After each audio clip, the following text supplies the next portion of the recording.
Hi there. Thanks for joining me on Rethink Real Estate for Good. I'm Eve Picker, and I'm on a mission to make real estate work for everyone. I love real estate. Real estate makes places good or bad, rich or poor, beautiful or not. In this show, I'm interviewing the disruptors, those creative thinkers and doers that are shrugging off the status quo in order to build better for everyone. If you haven't already, check out all of my podcasts at our website, rethinkrealestateforgood.co, or you can find them at your favorite podcast station. You'll find lots worth listening to, I'm sure.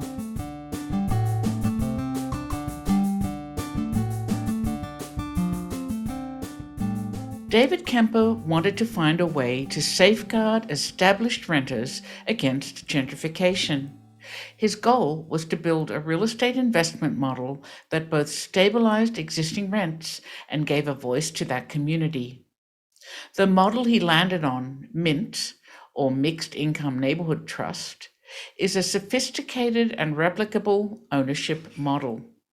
Each MINT develops, owns, and operates a rental housing and retail portfolio. Trust Neighborhoods, David's nonprofit, works with neighborhood-focused organizations to facilitate the formation of each MINT with the goal of creating a self-sustaining organization run by the neighborhoods themselves. Trust Neighborhoods is still new, but David has said that they hope to expand their reach and work with neighborhoods around the country. Listen in to learn more. If you'd like to join me in my quest to rethink real estate, there are two simple things you can do.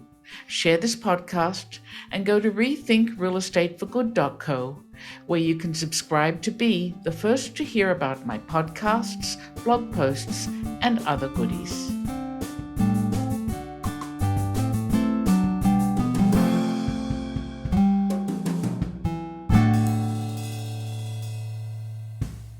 Hello, David. Thanks very much for joining me today.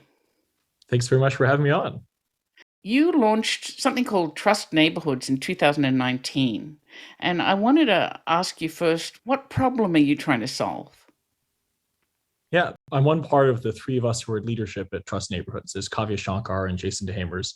And the problem we're trying to solve is that you have neighborhoods which have experienced disinvestment over decades, often from racist reasons, that now are finally having investment come into them and becoming a higher opportunity, both by public efforts, by private efforts, and a lot of efforts on the part of current residents.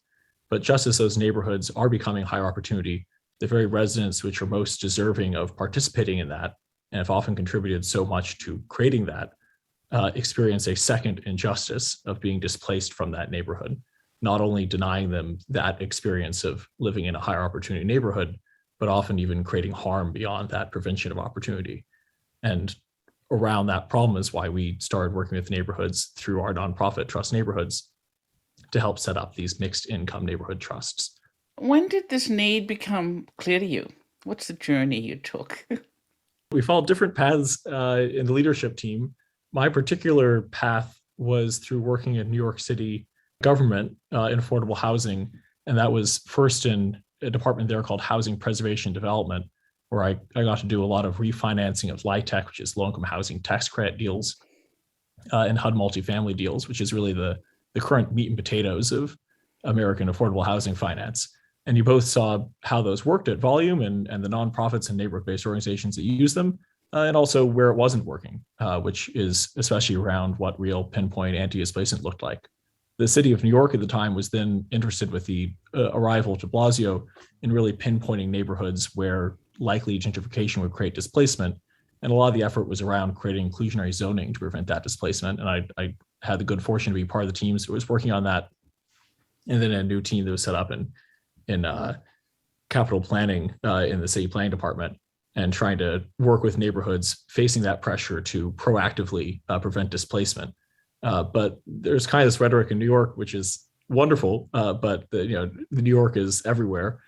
And there's this idea that they would build a model and it would work for the whole country. And I grew up in Kansas City and have stayed deeply appreciative and tuned into a lot of cities like it. And you see this phenomenon playing out across the country, including Pittsburgh, certainly very familiar with it. Oh, yeah.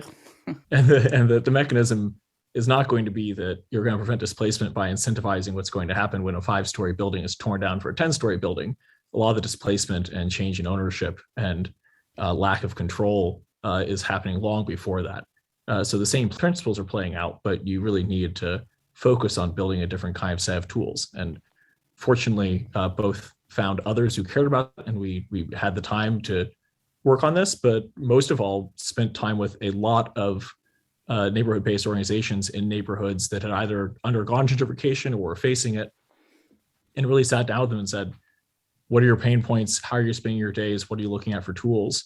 And almost consistently, you had this need identified of saying, if we could just have our own ownership group that could really do cross-subsidy in our neighborhood in a way that we could raise outside capital akin to the developers we're competing against that could move at the speed of the market. It's not applying for a grant for a house that gets receipt that grant was received months after the house was sold, and really do it at the scale at which we were experiencing displacement. And bit by bit, we worked with some neighborhood partners on honing that model, launching pilots, and now we're working to get out across the country. And that model, you call it MINT, right? We call it a mixed income neighborhood trust. So tell me precisely how it works. In some ways, it's very simple. Some ways, a little more complex. We help the neighborhood set up this mixed income neighborhood trust. It is an LLC, which has all of its voting shares controlled by something called a perpetual purpose trust.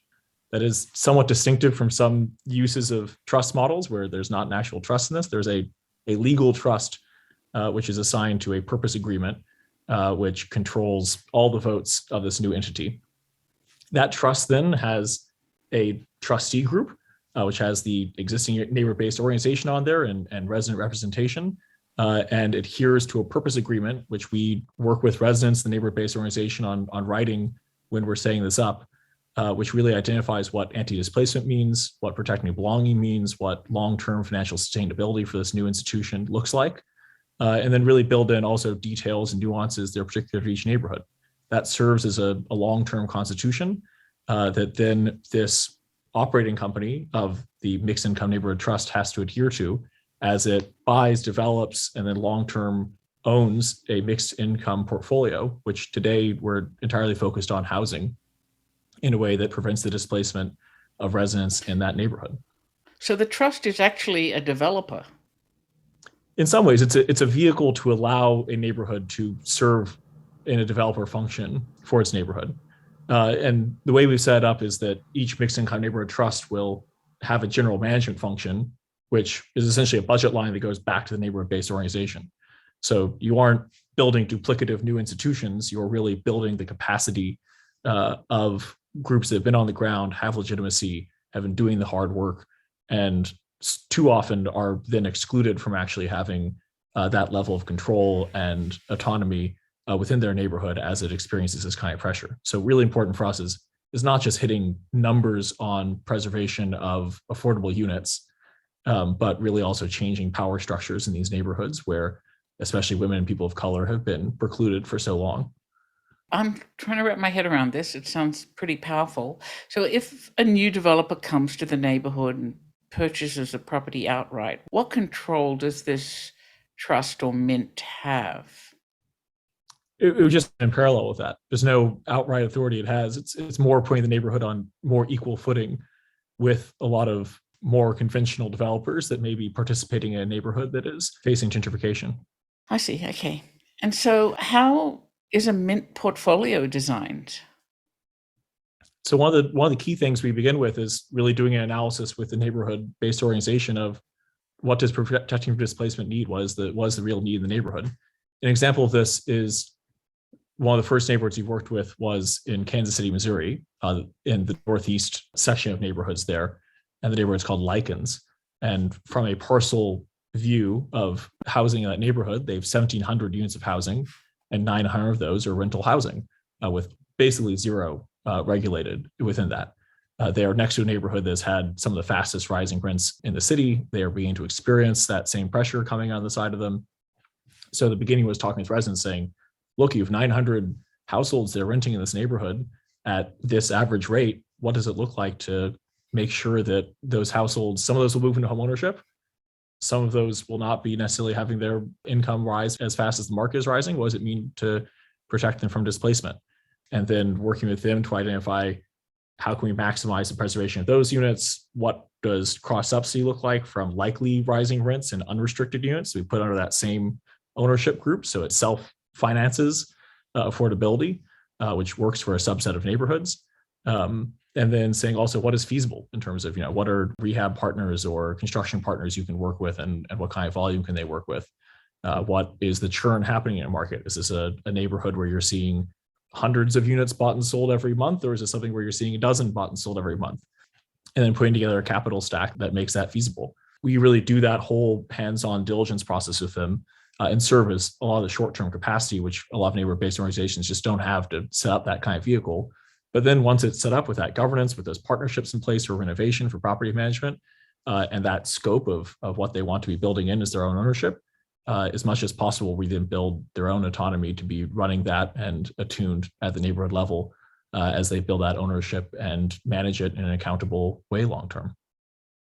So tell me, how long does it take to go through this process from thinking about it to actually forming a group that's governing itself?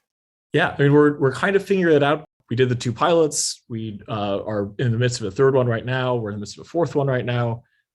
So we're learning exactly what the long-term process looks like. It's probably about 9 months to a year in terms of our experience, but it may be that right now, I think one of the bigger bottlenecks has been capital appetite, especially from more philanthropic sources. And we're building it so that long-term can take in non-philanthropic sources that are okay with low returns, which certainly can move faster. We don't know what it looks like if that bottleneck is not there for how fast it happens. Interesting. So the pilots, where are your pilots and where's the 3rd one? Kansas City? Pilots are in Tulsa, Oklahoma. Certainly a really meaningful place to get to work, especially in 2021 with the memorial of the race massacre there. And then in Kansas City, which is also where we're based, and very meaningful to work with the neighborhood and in our own home in a way that is disciplining and really holds us to doing quality work. The 3rd, which is currently in formation, is in Fresno, in central Fresno, with some really great neighborhoods there, as the downtown is experiencing growth and preserving a lot of housing stock, as well as hopefully providing an alternative to owners that have been in the neighborhood they would like to have purchased out. So how far are these experiments in? Like the mints are formed? Have they purchased properties? What are they doing? Yeah, as noted, Trust Neighborhoods came together in 2019. We really worked with the neighborhoods and the pilots and on the whole scoping in 2020. And both those pilots launched in early 2021. So they're just over a year old right now, but both have really seen promising signs so far. They both control well over a dozen units of housing. I think the one Kansas City is almost up to 24 now. Wow. And out of that is some real glimmers of hope, both in terms of just operational efficacy, seeing the governance really have resonance in that governance, but most importantly, some of those kind of early glimmers of impact, like the Mixed Income Neighborhood Trust in Tulsa, which was set up with Growing Together, which is focused in the Kendall Whittier neighborhood, is the Kendall Whittier Neighborhood Trust. And it was actually just out there last week as they did a celebratory open house for another one of the renovated units that's open, and had both residents and contractors and funders and everyone all together having paletas, really feeling the promise of the work. But alongside things like that, where it's a deep renovation project, they've had ones where they've just bought housing that was for sale in the neighborhood and been an alternative to a lot of what are kind of unsavory buyers and sellers in that neighborhood. And there was one that was selling, and they bought it, and the seller told them, every other buyer told us they were going to clear out the residents in these units in order to renovate them and re-rent them at a higher rate. And instead, the Kendall Whittier Neighborhood Trust was able to own them and have all the residents stay in place, along with a budget to actually improve the quality of those units of housing. Discovered families that are in the school, which is a place-based school, that would have told you're not able to come back to your school with your kids on a couple months' notice of a new school year. So it was a real change to instead get a knock on the door from the Kendall Whittier Neighborhood Trust saying, "Hey, look, you're not only in a safe place versus this threat which is facing you. But we're also here to make sure that you're not displaced as this neighborhood continues to become a better place. That's very powerful. So, how do you plan to scale? I mean, how many neighborhoods will be successful? Yeah, that's a lot of our focus is from the beginning, which may be distinctive in some ways, is that we really have had an eye towards saying we're not content if this happens for a dozen units in one neighborhood. The scale of the need in just one neighborhood is larger than that. The scale of the need across the country is hundreds of neighborhoods, which are very rapidly changing. And we, at this point, get a lot of cold outreach from neighborhoods across the country that say, we're interested in using this model. We've heard about you. Can we work together? Our biggest limit on that side is our own capacity of a team as we grow that team and grow our own operational ability. But we're really focused on building our own team to be this short-term service, which is a big piece, is really being able to step in and work with neighborhoods across the country on setting it up. A big part is building long-term capital supplies. We've had a generous supporter who's come in for funding the design of a fund that will be the national with ready capital, which we hope will solve that bottleneck issue and help build that overall market, which can bring in a lot of capital, which is not usually participated in both community government models and models focused on anti-displacement and changing power structures in this way. And then a big piece is just learning from each neighborhood trust and really powerfully having them start to build their own peer group in a way that is self-reinforcing, builds us as a better support partner, but also can build on their own experiences, lessons learned, interpretations from those governance bodies of what anti-displacement really looks like in very hard decision-making moments. And then also step in as they discover things which are even more valuable to each neighborhood trust. And already the two pilots have met and compared notes, and we think it will only get stronger as you have more and more mixed income neighborhood trusts in the country working these neighborhoods for their residents.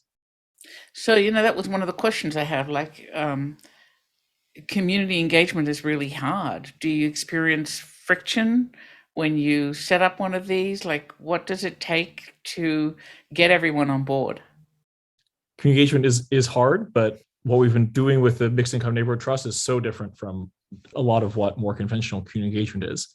And I think the place to pinpoint there is we are helping the neighborhood-based organizations set up these entities that have residents in long-term governance. And that is very different from a typical project where there is a community engagement period, which then ends and residents never have maybe not even another voice, much less any actual real power in that institution or project. And residents are smart and they get it. And if they think they have a 6-month engagement process to try to convey all the complexity of experience in a neighborhood and any possible thing in this, that will be a very hard process. And instead, with this, both, I think we've worked with really great partners on designing community engagement, which both make for very productive sessions where people come into it already with a sense of having had time to do one-on-ones with everyone and talk through their experience and have that as a jumping off point.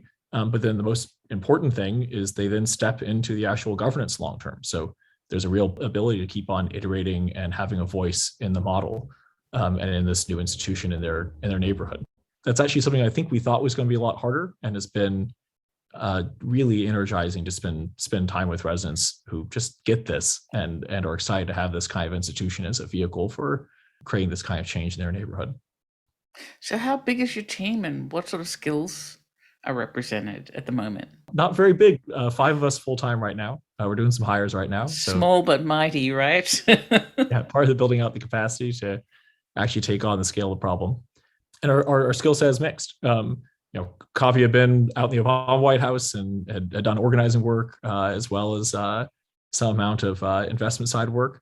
And then Jason is utterly brilliant in all things finance governance and had really worked more in the investment banking, private equity world, and then some corporate governance and just delights in building out an actual new financial structure, which is solving for things that are more complex than just making money. And then my background was more in the affordable housing, finance, community development side. We've got 2 wonderful, more junior members of the team, Natalie and Ben, who have both actually come through Venture for America, which has been a great source of team members and a delight to work with. So you've been working on this a little while. I'm sure you're thinking about improvements. How could it be improved and why? It can't be perfect, right? A big thing is the pilots in place as they grow, and I think them building out their own governance and being improved in that way.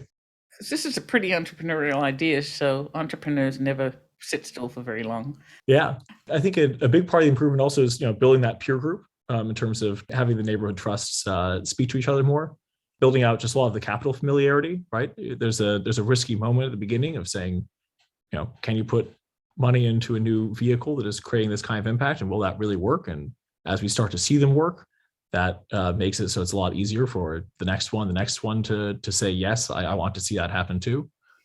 I think as each neighborhood-based organization kind of learns what it means to be taking this on and building into their existing institution, and as you varied organizations, right now they're one is a neighborhood association, one is one of the purpose-built communities, one is a CDC. So as you start to have a peer group of different kinds of neighborhood-focused organizations that are using this, that'll make it even better. And do you think this is really unique? Is there anyone else doing similar work? There are aspects that are unique and there are aspects that are very familiar. A lot of the community land trust community and world, I think, is using community land trust towards similar spirit and functions. But I think unique here is the ability to use the outside capital, the outright control of the land versus separation. Really, the focus on there's a lot of renters being displaced. There's a big focus of this, versus a lot of CLTs tend to have more homeownership focus. We early on have met with a lot of peers across the country that we sort of think are doing relevant, familiar work. And a big part of ours is not having too much pride of authorship of really learning from others. A part of that early on is we were calling this a mixed income land trust, and we spent time with the Kensington Corridor Trust out in Philadelphia, and they said, "Hey, look, we're really trying to establish more of the terminology of a neighborhood trust here." And we said, "Sure, great. We don't have any pride of term here. It'd be really great to actually be part of helping build on what you're doing." So we decided to call it a mixed income neighborhood trust. And someone noted mint kind of sounded nice too. So that was part of it. We've also liked a lot of the shared equity world's been built out. The Kresge Foundation included us in a community of practice of several groups working on shared equity models, which certainly plays into a lot of what you and Small Change have also been building into. And that's been really great to be part of. And Elwood Hopkins, who's led that, has just been a great champion work and convener.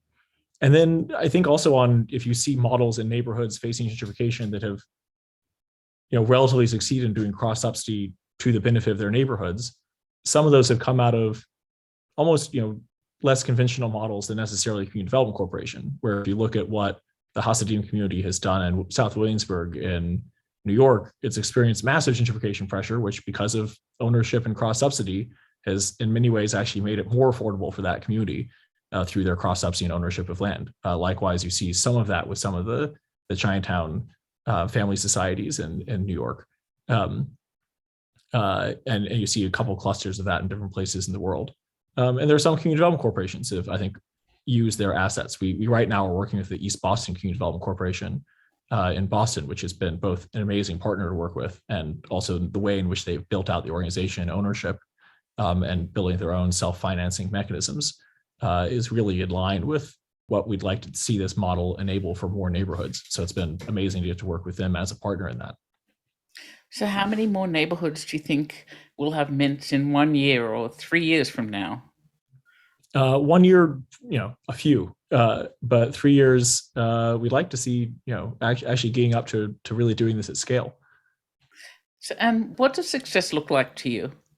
Success looks like living in a country where we have cities that have mixed income neighborhoods led by especially residents that had been excluded and discriminated against, especially Black and brown leadership of institutions that are creating high opportunity neighborhoods that work for everyone. And not only does it hopefully make it so that those neighborhoods become very high opportunity neighborhoods in a way that works for a mix of incomes and identities that are particular to each neighborhood, but also it stops this phenomenon in America where we'll see investment go into one geography, and there's almost this assumption that you'll end up not serving a large chunk of residents who will get displaced somewhere else, and then almost then you'll continue to see a cycle where you're just chasing poverty to different geographies, just as all these efforts to try to improve a place come to fruition. Instead, we stop that. I think with half a dozen mints in each American city, you could actually create a thing where at the core of each American city are these mixed income neighborhoods, which are robust, wonderful, I think could be some of the best neighborhoods in the country.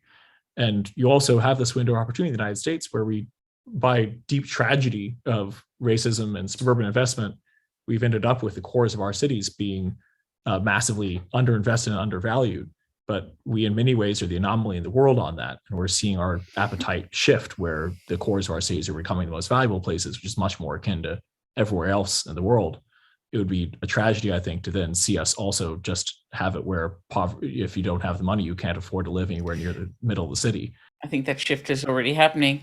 Yeah, we have a window of opportunity, I think, for a crucial subset of neighborhoods to at least secure some place near the center of the city that especially carries such deep meaning and current social capital institutions in a way that it could create a very different kind of city. I've been living in a downtown myself for quite a few years now and have gone from being one of the first residents to one of many who look very affluent to me now. And it's disturbing. I really feel like the vitality of mixed people using a place is really being wiped out. So I agree with your argument here. So I have one more question for you, and that is, what keeps you up at night? Oh, lots of things. At the very beginning, I really did not sleep that well. There was a lot more stress and things, I think. As we built out a really quality team, that's helped with the sleep. Journaling helps with the sleep. You write down your worries. I'm so glad it's not me alone. And then you don't have them bouncing around your head in the middle of the night.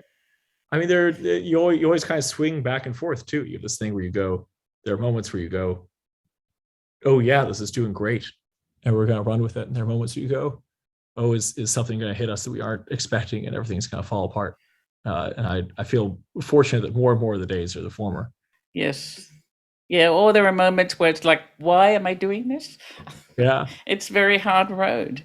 We're up against a daunting scale of historical injustice, of momentums of other forces in the world. So it's understandable it's hard, but there's also hope.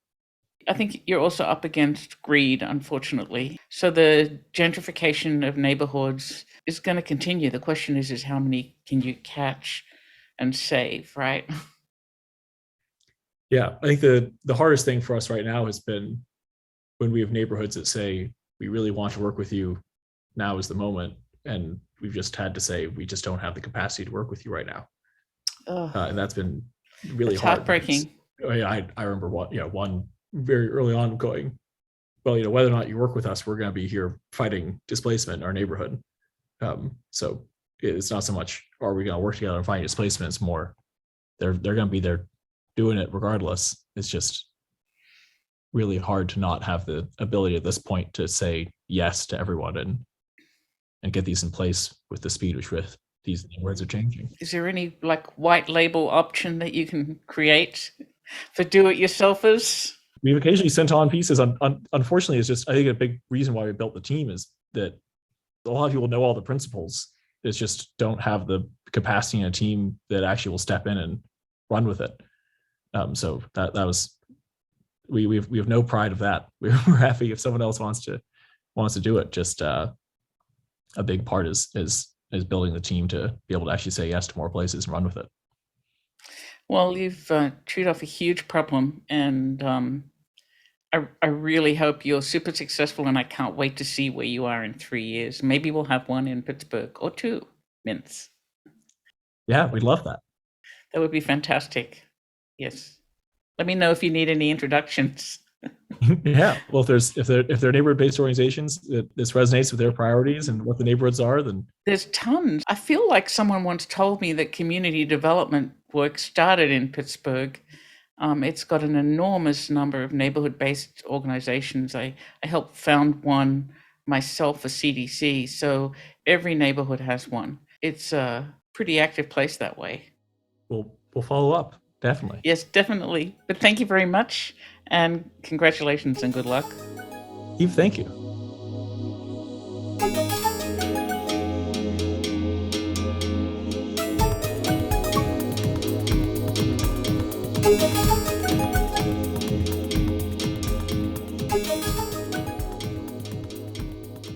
You can find out more about this episode or others you might have missed on the show notes page at our website, rethinkrealestateforgood.co. There's lots to listen to there. A special thanks to David Allardyce for his excellent editing of this podcast and original music. And thanks to you for spending your time with me today. We'll talk again soon, but for now, this is Eve Picker signing off to go make some change.